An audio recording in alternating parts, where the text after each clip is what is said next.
Pablo Emilio Escobar Gaviria. Río Negro, Antioquia 1949, Medellín, 1993, narcotraficante colombiano. A la violencia endémica que la sociedad colombiana venía padeciendo con los enfrentamientos entre las diversas guerrillas revolucionarias y el ejército y los grupos paramilitares, hubo que sumar, desde la década de 1980, el espectacular auge de los cárteles del narcotráfico, organizaciones criminales centradas en el tráfico de drogas que amasaron desorbitadas fortunas y que, en su afán hegemónico, llegaron a desatar la guerra contra el mismo Estado. El jefe del cártel de Medellín, Pablo Escobar, fue la figura icónica de este periodo. Biografía. Hijo de un administrador de fincas y de una maestra rural, Pablo Escobar trabajó desde su niñez en diversos oficios, lavando coches o ayudando en los mercados. También fue criador de vacas, para pasar luego a matón a sueldo y ladrón de coches. Su carrera delictiva se inició con la compra de objetos robados y el contrabando a pequeña escala, hasta que se introdujo en el tráfico de marihuana y, finalmente, en el de cocaína. En 1974 emprendió la creación de un negocio de producción y distribución de cocaína que iría creciendo con el tiempo hasta convertirse en una vasta organización delictiva dedicada principalmente al tráfico de drogas, el Cártel de Medellín. Con Pablo Escobar como jefe, el grupo inició sus actividades hacia 1976, año en que Escobar fue detenido con 19 kilos de cocaína, aunque su caso fue sobreseído. La organización prosperó rápidamente y, a principios de los años 80, Pablo Escobar era ya dueño de una considerable fortuna. Contra lo que cabría esperar de un capo dedicado a actividades ilícitas, Escobar rehusó permanecer en el anonimato, y, arrogándose el papel de hombre del pueblo, financió planes de desarrollo para los suburbios de Medellín. Así, levantó un barrio para desheredados llamado Medellín Cintugurioso, el barrio de Pablo Escobar, un conjunto de 780 viviendas unifamiliares que construyó con destino a la gente necesitada. Ello le permitió obtener los votos que le convirtieron en teniente de alcalde del ayuntamiento de Medellín. El narcotráfico, que en su afán de adquirir poder y capacidad de manipulación había en más de una ocasión aportado dinero para las campañas parlamentarias y presidenciales, intentaba ahora penetrar en el corazón de la sociedad colombiana involucrándose directamente en la política. Pablo Escobar había formado un grupo político llamado Civismo en Marcha, adscrito a la formación Nuevo Liberalismo, y en 1982 logró ser elegido diputado suplente del parlamentario antioqueño Jairo Ortega en el Congreso de la República. No fue el de Escobar un episodio aislado. Otro reconocido narcotraficante, Carlos Leder Rivas, había creado otro movimiento similar al de Escobar, el Movimiento Latino Nacional.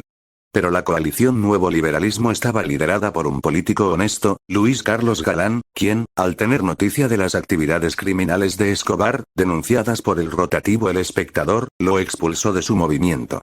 Ello puso fin a la carrera política de Escobar, aunque todavía promovió una serie de campañas cívicas y obras sociales con ayuda de los sacerdotes Elías López Cárdenas y Hernán Cuartas.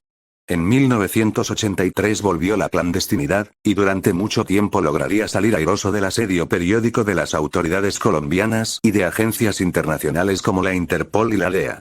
Desde ese momento Luis Carlos Galán se convirtió en el gran enemigo de los narcotraficantes, quienes iniciaron una incesante persecución contra él y contra su movimiento, bajo las instrucciones del propio Escobar y de Gonzalo Rodríguez Gacha.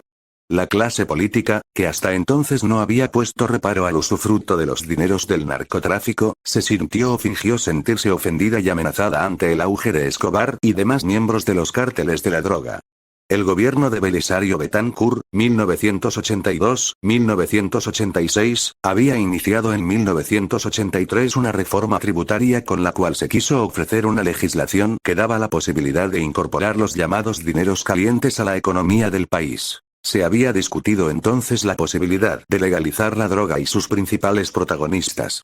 Todo ello quedó puesto en entredicho. La guerra de los extraditables, pero quien más protestó ante una eventual incorporación de los narcotraficantes a la vida política del país fue Estados Unidos, principal consumidor de la droga que exportaba Escobar. El gobierno norteamericano comenzó a ejercer fuertes presiones en la política colombiana a través de la DEA, Administración para el Control de Drogas, oficina dependiente del Departamento del Tesoro de los Estados Unidos dedicada a la persecución y control del narcotráfico. El embajador norteamericano en Colombia, Lewis Tambo, fue el encargado de rechazar cualquier acercamiento con los narcos y pidió de manera formal su extradición como medida coercitiva, vinculando ya entonces al narcotráfico con la guerrilla. Se dio un gran debate a favor y en contra de la extradición. Los narcos, en cabeza de Pablo Escobar, acuñaron una frase famosa: preferimos una tumba en Colombia a una celda en Estados Unidos. El presidente Betancur y el procurador Carlos Jiménez Gómez se manifestaron en contra de la extradición de nacionales a Estados Unidos, pero un hecho vino a cambiar la situación. El 30 de abril de 1984 el ministro de Justicia, Rodrigo Lara Bonilla, partidario de la extradición y miembro del nuevo liberalismo, fue asesinado por la mafia.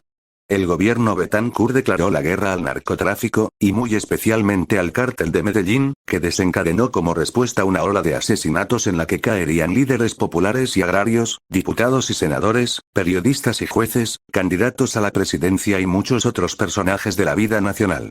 Entretanto, al frente del cártel de Medellín, Pablo Escobar había llegado prácticamente a monopolizar el tráfico de droga colombiano, controlando buena parte de las rutas marítimas que unen el país sudamericano con Estados Unidos.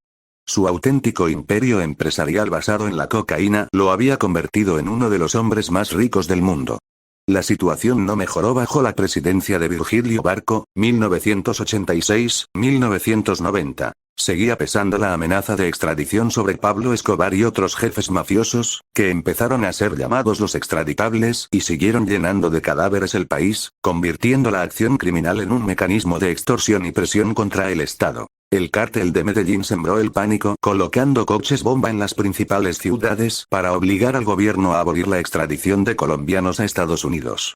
Sus sicarios protagonizaron multitud de atentados y asesinatos, algunos de ellos masivos, que conmovieron a la opinión pública mundial.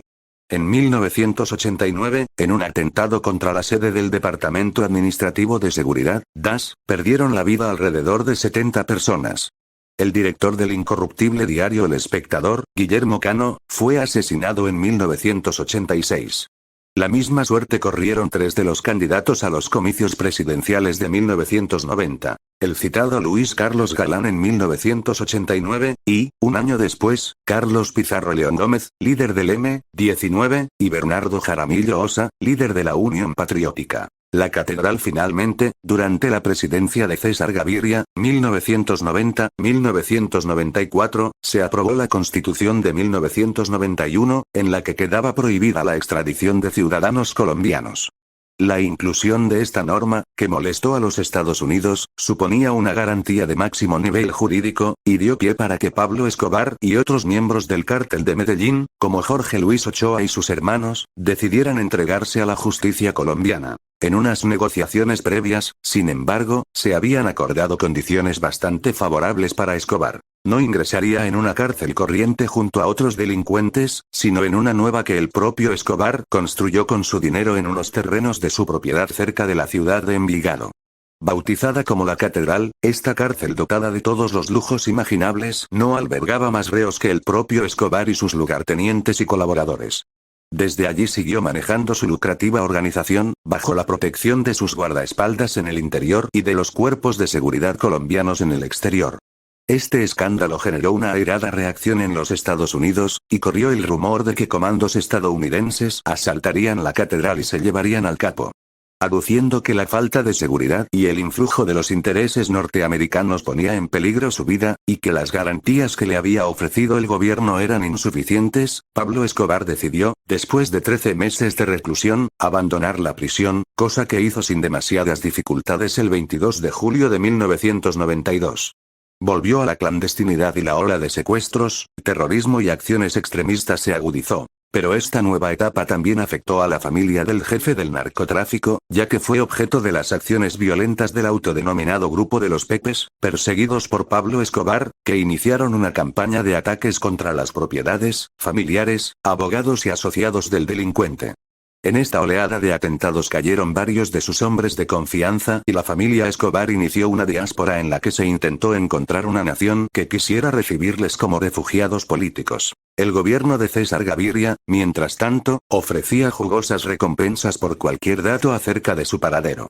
Durante más de un año logró eludir su captura, hasta que finalmente el 2 de diciembre de 1993, cuando acababa de cumplir 44 años, fue abatido a tiros por 15 policías del bloque de búsqueda, grupo especialmente constituido para su captura, en el tejado de su casa del barrio de América, en Medellín, tras ser localizado al hacer unas llamadas a su familia.